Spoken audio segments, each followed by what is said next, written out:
Selamat pagi Bapak Ibu Saudara-saudara yang sama-sama dikasih oleh Tuhan.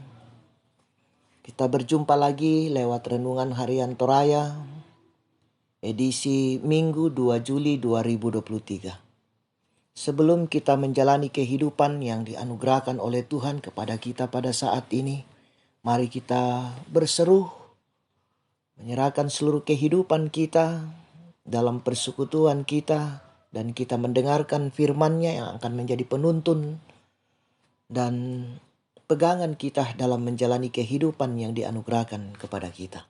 Namun sebelum itu mari kita berdoa. Terpujilah nama-Mu Tuhan di sepanjang kehidupan kami. Sebelum kami menjalani kehidupan yang Engkau anugerahkan Tuhan, kami membaca dan merenungkan firman-Mu. Berkati kami Tuhan, biarlah kuasa Roh Kudus-Mu memampukan kami untuk memahami firman-Mu ini dengan baik. Bersabdalah ya Tuhan, kami siap mendengarkan firman-Mu di dalam nama Yesus Kristus. Itulah Tuhan dan Juru Selamat kami yang hidup. Amin. Bacaan kita pada saat ini dari kitab Roma pasal 7 ayat 1 sampai dengan ayatnya yang ke-6. Ayat yang ke-6 saya akan bacakan. Firman Tuhan berbunyi, "Tetapi sekarang kita telah dibebaskan dari hukum Taurat, sebab kita telah mati bagi Dia yang mengurung kita, sehingga kita sekarang melayani dalam keadaan baru menurut roh dan bukan dalam keadaan lama menurut huruf hukum Taurat." Amin. Judul renungan kita, ajaran yang menghidupkan. Saudara-saudara, kalau ada ajaran yang menghidupkan berarti ada yang tidak menghidupkan. Paulus mengajarkan tentang hubungan orang percaya dengan hukum Taurat. Jemaat cenderung mengukur kesalehan mereka dengan hukum Taurat. Hukum itu baik tetapi terbatas. Taurat menjelaskan perintah dan larangan, namun tidak berkuasa membenarkan orang. Hanya satu yang berkuasa membebaskan dan tidak terbatas, yaitu Kristus.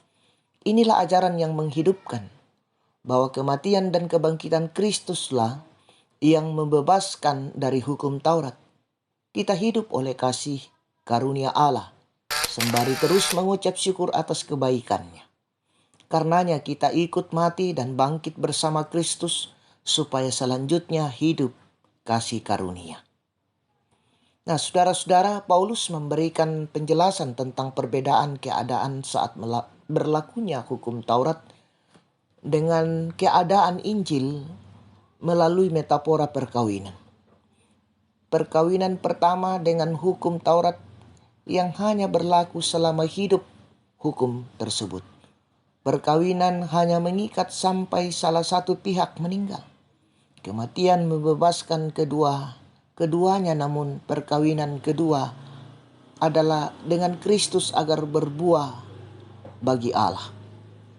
Tujuan utama perkawinan dengan Kristus agar kita berbuah dalam kasih dan anugerah. Karena untuk itulah kita hidup untuk menyenangkan Allah, sesuai kehendaknya dan memuliakan Dia. Kita melayani menurut kuasa roh dan bukan menurut hukum Taurat. Melayani tidak dengan terpaksa, melainkan dengan kebebasan sempurna karena kasih di dalam kuasa Kristus. Terpuji nama Tuhan, amin. Kita berdoa. Terima kasih Tuhan, sejenak Engkau memberikan waktu bagi kami untuk mendengarkan firman-Mu.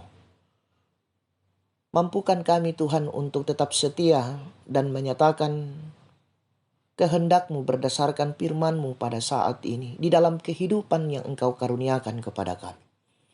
Allah Bapa dalam sorga, kami serahkan seluruh kehidupan kami Tuhan hari ini.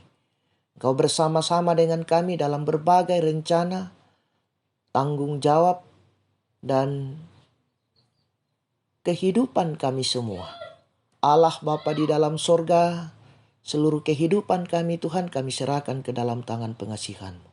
Di dalam nama Yesus Kristus, itulah Tuhan dan Juru Selamat kami yang hidup. Amin. Selamat hari Minggu, selamat beraktivitas, Tuhan Yesus memberkati.